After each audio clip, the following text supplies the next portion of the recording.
Feldway's last card is not a spell. It is Footman's body, carrying Jahil's soul, Raguel's authority, and Agni's fire. Yuuki survives the wound, but every answer he finds only proves how carefully Feldway prepared this ending. AI Anime and Manga presents. Before we return to El Dorado, please like, comment, and subscribe if you want more Slime Light Novel episodes. YouTube members get upcoming episodes early, and that support helps cover the AI narration, subtitles, thumbnails, and rendering that keep this series moving. Now Yuuki, Kagali, Laplace, and Teare fight for a few impossible minutes, while Sylvia sees the truth too late. Jahil has awakened, and the dream is burning. Feldway's order cut through the chamber. Jahil, awaken! Kill this brat! For a moment, Yuuki could not understand what Feldway meant. Leon was still occupied with Sylvia, so there was no way he could obey that order. If anyone was going to kill Yuuki, it should have been Feldway himself. Yuuki started to wonder what kind of trick Feldway was trying to pull. Then the answer fell on him. Footman's body appeared at Yuuki's side, and a voice that was not Footman's reached his ears only after searing pain tore through his chest.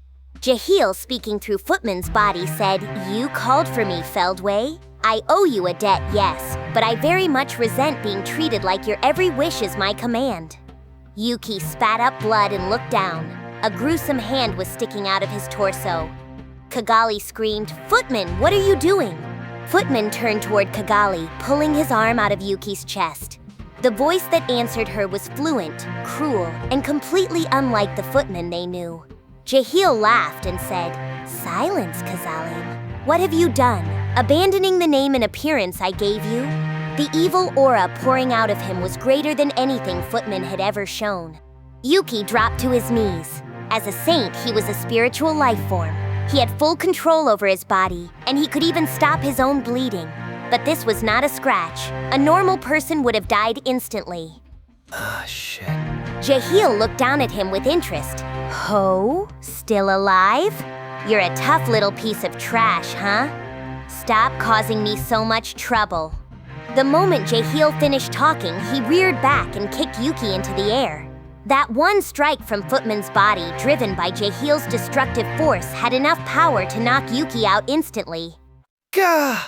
Kagali and Teare rushed toward him, but Laplace moved first, placing himself between them and Footman's body. Laplace demanded, "Who are you, huh?" Jahil answered with open contempt. "Who am I, you ask? What kind of lowly garbage are you if you don't even know the sorceress dynast when you see him?" This was not Footman anymore. It was the king who had perished from this world long ago, the Emperor Jahil. Sylvia, still keeping watch over Leon, heard the term sorceress dynast and recognized it at once. She asked, "Sorceress? Wait, are you Jahil?" Jahil turned his attention toward her. "Oh, and you must be Sylvia then? Well, you're right. I am the great Jahil." The entire chamber tensed. The blood drained from Kagali's face, and Sylvia's expression hardened into a scowl. Kagali was Jahil's child, and Sylvia knew him as well. Both Sylvia and Jahil had once been high disciples of Twilight. They disliked each other enough to part company forever, but they still respected each other's skill enough to stay constantly on guard.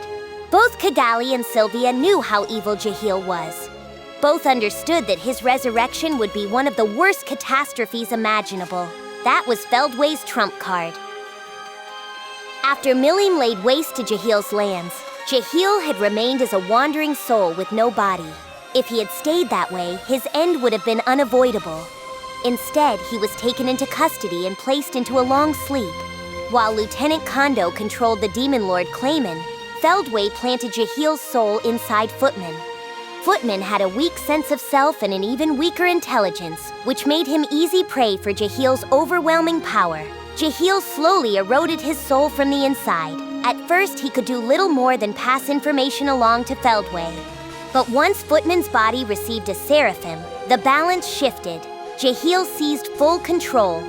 All that remained was to awaken him at Feldway's signal. Feldway had been waiting for the moment when it would hurt the most, and to him, that moment had arrived. Feldway ordered, "Jahil, It is time to use the powers I have given you to their fullest and kill all of them. To Feldway, the tools in front of him were useless now. They needed to be destroyed. Jahil had also been granted Ragul, Lord of Relief, the skill Michael had recovered from Belgrand. Together with the seraphim placed in Footman's body, Jahil had secretly made Ragul his own and transformed it into the ultimate enchantment Agni, Lord of Blazes. Jahil burst into laughter. I've waited ages for this day. At long last, I will be able to use my powers to the fullest. Footman's enormous body was suddenly engulfed in flames. He became a flame overlord, destroying everything he touched. Jahil could manipulate those flames at will, and now his immense power had been unleashed. The angry jester mask on Footman's face shattered and melted onto the ground. The face beneath it was horrifying and distorted, as if the evil inside had reshaped the body itself. Kagali cried out, "Footman's mine! Give him back!" Her pain only made Jahil happier. He laughed again and mocked her. "You were always the softest of the soft. I wish I could beat a little sense into you, but oh, what a shame.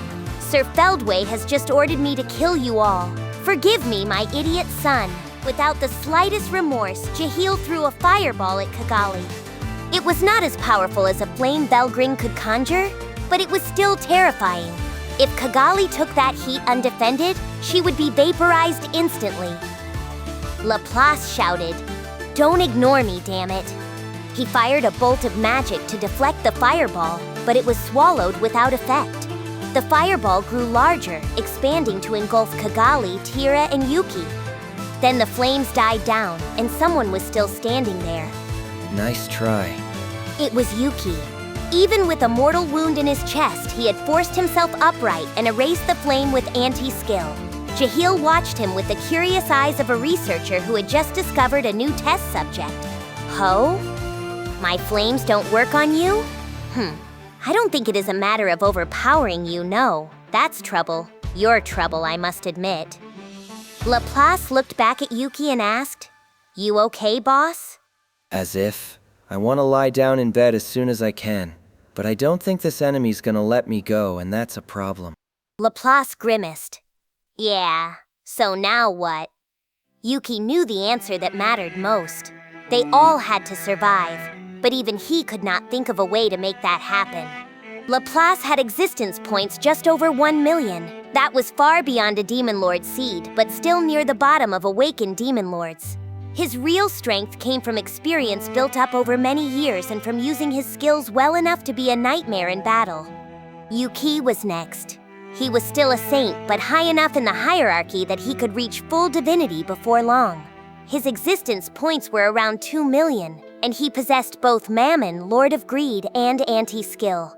Those two powers made his real fighting ability impossible to measure by numbers alone.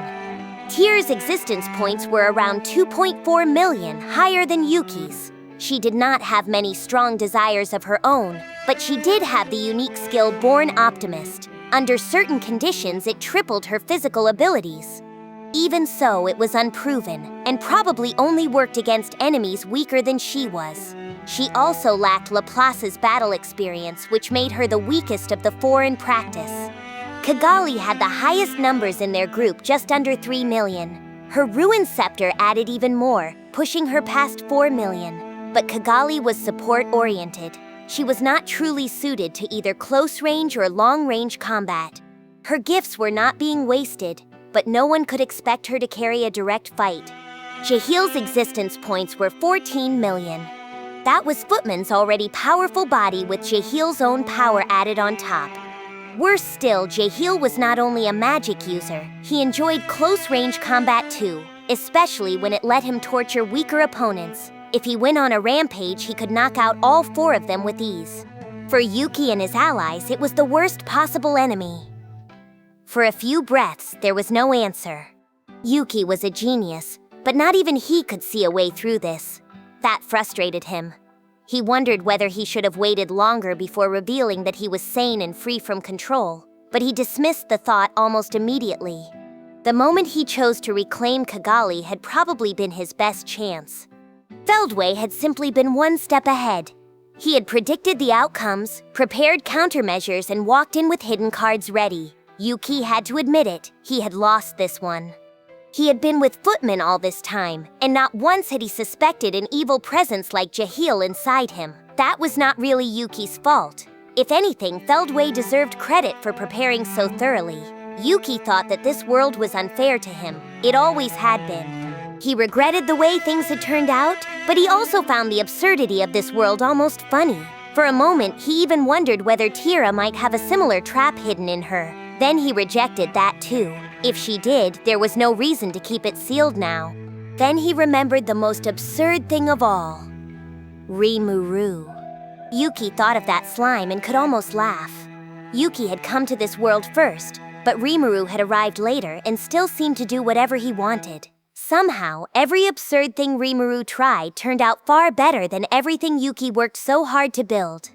It drove Yuuki crazy, but it did not displease him as much as he expected. In fact, laughter rose from his heart. Laplace asked, "What are you laughing about, boss?" Just remembering something funny, like, I think you're a real dangerous opponent to have, but I just remembered someone I'm even more scared of. It takes someone like him to brush off all my traps and act like it was no great shakes, Laplace laughed. Yeah, Rimuru, huh? Yeah, he's way off the charts in pretty much every single way. Right? I hate having to depend on other people, but I'm not against taking advantage of him either. And he's gonna be riding on in to help us real soon, so there's really only one thing to do. Yuuki gave Laplace a wry smile. Laplace smiled back and understood. Yeah, you're right. Kagali rose to her feet and said, "We have to buy time." That was our only option from the start, though. Kind of late deciding that, aren't you? Teare shouted, "Right, let's get going on this." Yuuki, Laplace, Kagali, and Teare lined up together, facing Jahil inside Footman's body. Laplace made his bow. "We're gonna get him for you, Footman." With that as the cue, the intense battle began. Sylvia kept her eyes sharp, watching Yuuki and the others even as she fought Leon. They had 4 against 1, which should have been an advantage, but Jahil still had the upper hand. Yuuki was half dead. The hole in his chest had closed, but healing it must have consumed a great deal of his strength. It was lucky that anti-skill was an integral part of his body. That was what let him block Jahil's fireball and barely keep the fight going. Yuuki had become the keystone of their defense. Laplace and Teare struck and withdrew, keeping to a hit-and-run approach. Kagali focused on support. Together, that let them remain in the fight against someone far stronger than they were. Sylvia understood the problem immediately. If Yuuki fell, it would end fast. It was not only because their defense would vanish. Yuuki's cheerful orders were setting the mood for the whole group. When Laplace heard Yuuki speak, he pushed past his limits. Teare mostly went with the flow, becoming stronger or weaker depending on how things felt. Kagali understood the situation better than any of them, but understanding was not the same as having an effective move. They had nothing. Their strength was being drained away little by little. The fight was no longer about victory. It was about how long they could stall before defeat. Buying time was the only correct answer they had reached. He's just impossibly strong. My anti-skill can ignore any defensive barriers and stuff, but he's got so much pure durability we can't even deal him any damage. Laplace agreed. Yeah, he's way too far above us. If I had to guess, I don't see any dang way we can damage him. Nothing would penetrate Jahil. They all knew it, and despair began to press down on them. Still, they kept fighting for one reason. They believed that Rimuru and his team would come soon. Sylvia found herself thinking that Rimuru was just as amazing as Elle had said. He was not even there, and he was still giving people hope. Sylvia was not the kind of person who prayed, but even she earnestly hoped Rimuru arrived in time. Sylvia let her attention drift, and Leon noticed. Why are you looking over to the side, Master? Isn't that a little rude of you? Sylvia answered while still dodging his high-speed slashes. Maybe you're right, but when 2 people with the same kind of abilities fight each other, whoever gets impatient first loses. She fluttered through the air, avoiding Leon's repeated attacks. Their abilities came from the same lineage, and they even used the same sword style. Sylvia knew exactly what Leon would do. The same was true for Leon, but Michael's mind dominance had ordered him to defeat his enemy. One side could bide time and stretch the battle forever. The other had to win. That difference in style was obvious, and it was changing the course of the duel. There was another factor, too. Leon's unconscious mind was still struggling to regain his free will. It might have been only a small influence, but it was slowing his body down. So the battle between Sylvia and Leon proceeded at a steady pace, and Sylvia held the advantage. Then Sylvia wondered why Feldway was not moving. If he joined the fight, even she would be in trouble. It would also destroy the balance Yuuki's group was barely maintaining. So why was Feldway only watching? Sylvia looked toward him and began to form a theory. Feldway did not seem concerned at all. Leon and Jahil were probably sacrificial pawns to him. He wanted to record data on his enemies so he could destroy them more certainly next time. It was a hateful answer, but it fit him. Feldway was almost absurdly cautious. Normally, defeating his enemies here should have made everything more certain, but he was not aiming for that because he valued his own safety first. That meant Leon and Jahil were probably not the end of Feldway's secrets. He acted according to observation. This time, his observations must have told him that the enemies could be annihilated with forces he had not brought into the field yet. He was avoiding bold moves because the enemy might still have a hidden card too. It was caution so extreme that it almost looked like cowardice. But that was Feldway. At least his lack of action helped their goal of stalling for time. Sylvia gained a little confidence from that. Then Jahil remembered something. He said, "Oh, right, I just remembered. That anti-skill is a trait the Dragon Princess's pet once possessed, isn't it?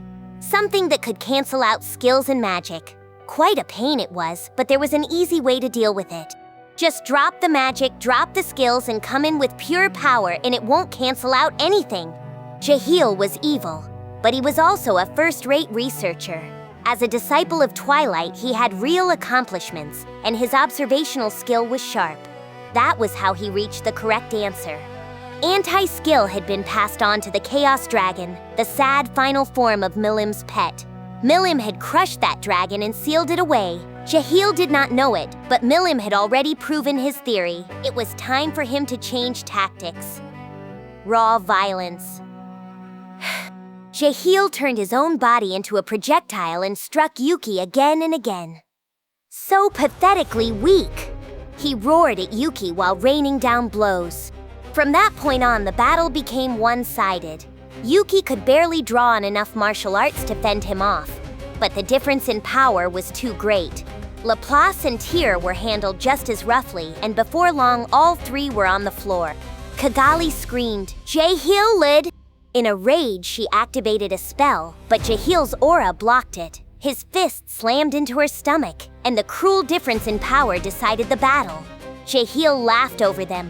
"Do you see how foolish it was to challenge me now? So, Sir Feldway, can I do away with them?" The final moment of confirmation had arrived. Jahil probably intended to kill them from the beginning, but he chose to defer to his boss first. Feldway replied, "Do as you like." Jahil's wicked laughter rose again. "Kazalim, my misfortunate son, you were a good experiment for us. It is a pity, but rest assured that I'll soon have a wonderful new toy to replace the likes of you." He began gathering power into his outstretched hands. A swirling eddy of fighting spirit condensed over them, becoming enough energy to distort the very fabric of time. The air around it creaked and burned. This was not magic. It was not a skill. It was pure destructive power. It was more than enough to destroy Yuuki, and it could even damage Jahil himself. Sylvia went pale as she watched from the side. All that power was being concentrated into a single point. It would create a blast beyond even nuclear magic. Anyone hit by it would be obliterated without leaving a single piece behind. Sylvia put up a defensive barrier when she sensed the danger. Leon must have reached the same conclusion because he stopped attacking and moved to protect Feldway. Yuuki tried to use Mammon, Lord of Greed, to strengthen his defense, but he was nearly out of energy.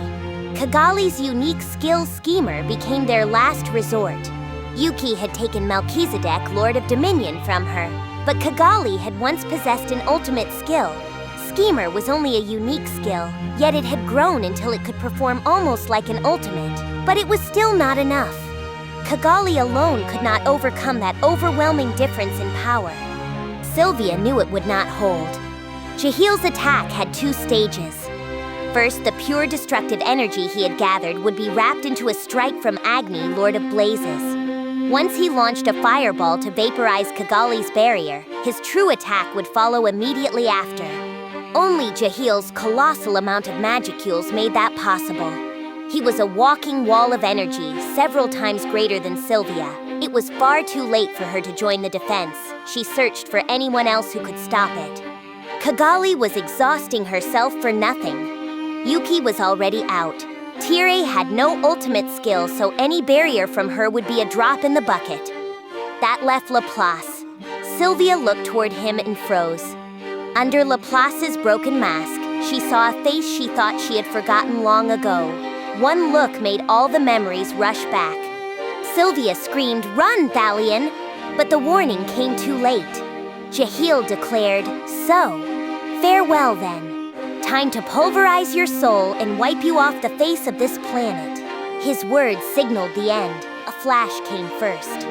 Then an explosion. Leon's castle was blown away. A massive fireball raged outward, spreading heat and flame across the land before finally flickering into nothing. All Yuuki could do was laugh in despair. He had tried his best, and this was the end.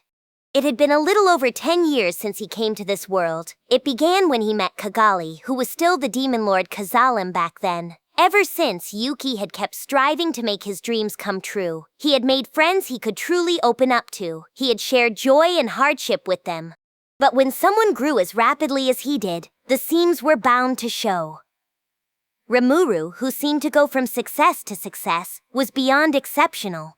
For Yuuki, the moment he failed to notice the change in Clayman, his plans had been destined to fall apart. All it left him with was a guilty conscience.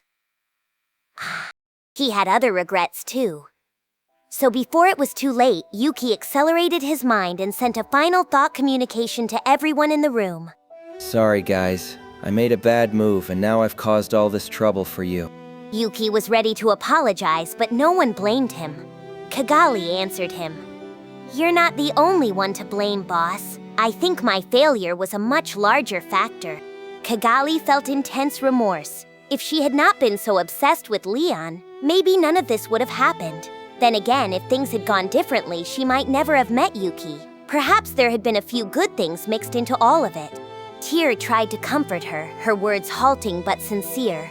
"Don't cry, princess. I just remembered some stuff too. I don't know my original name and it's a whole big jumble of feelings and memories, but I was one of your attendants, and it's all that king's fault. We were on your side, princess, so don't regret anything, okay? If I get to join you to the end of your life, I couldn't be any happier about it." Even if this was the end, Teare had no regrets. Her life had already been over by the time Kagali saved her, and Kagali had given her something to live for. Being able to die beside her was enough to make Teare happy. Kagali whispered, "Teare." Teare laughed brightly. "It's been a lot of fun, and Footman and Clayman really loved you too. You know, boss, I'm really grateful for you. Even as the Demon Lord Kazalim, you were so reliable, so cool. I liked you a lot. But you really look the best like this, princess." Laplace agreed with her from the heart. "Yeah, it's true. I laughed at you at first because I didn't think it suited you at all. But now it just feels right, you know? And if that's how you always looked, then it's only natural, I'd say." He smiled and added, "So yeah, boss, don't worry about it, okay? We all did our level best, and we ain't got no regrets. I'm sure Clayman's waiting for us, so let's have fun over there, huh?" They had done everything they could. Between the good and the bad lay the moderate, and the Moderate Jesters had walked that road without shame. Laplace was proud of himself and his friends. You really ought to complain to me some more, guys. It's your last chance. Kagali told him, "We don't have any complaints." Teare agreed at once. Right. Laplace said, "Yeah, I believed in you, boss. If you couldn't do something, we could accept it couldn't be done." But Yuuki would not let the matter go. You're okay going with me, Laplace? I think that girl called you something else, but if you went it alone, I bet you still have time to get out of here. Sylvia had looked at Laplace and called him Thalion. Right, that had been his name. The memory had been lost, and now it had returned. Laplace glanced towards Sylvia, relieved that his beloved wife was safe, but to him, that was all there was to it. He was already dead. More than 2,000 years had passed since he began living as Laplace. How was he supposed to return to Sylvia like this? More than that, what mattered to him now was Yuuki and the friends beside him. That was why he could joke about it. Laplace said, "It's fine. I'm Laplace. Laplace the Wonder Jester, Vice President of the Moderate Jesters. It's all in the past now kinda thing, so you don't need to worry about me, boss." I don't? Laplace answered, "Nah. Besides, you want to leave me alone at the very end? Forget about it." Hearing that warmed Yuki's heart. It was an absurdly unfair world. But maybe life in it had not been so bad after all. Until the very last moment, he decided to resist with everything he had. You're all such a bunch of idiots. Not that I mind. Laplace shot back, "I don't need you telling me that, boss." Kagali added, "I'll say, you're really smart, Sir Yuuki, but sometimes you do the dumbest things, just like now, too." Yuuki laughed with them. Yeah, but it's kind of fun to join forces with everyone right at the end, isn't it? Faced with the unfathomable threat of Jahil, Yuki's team was united at heart. As long as their friends were with them, they could even make hell feel fun. There was no fear among them. Jahil declared once more, "So, farewell then, time to pulverize your soul and wipe you off the face of this planet." Even after Jahil gave his death sentence, the smile did not leave Yuki's face. Right after that, the flash turned everything into nothing. The time for playing was over, and with it, the ambition of Yuuki and his friends came to an end. Route confirmed. The next episode and full playlist are ready. Then don't stop here. Keep watching in story order and subscribe before the next part drops.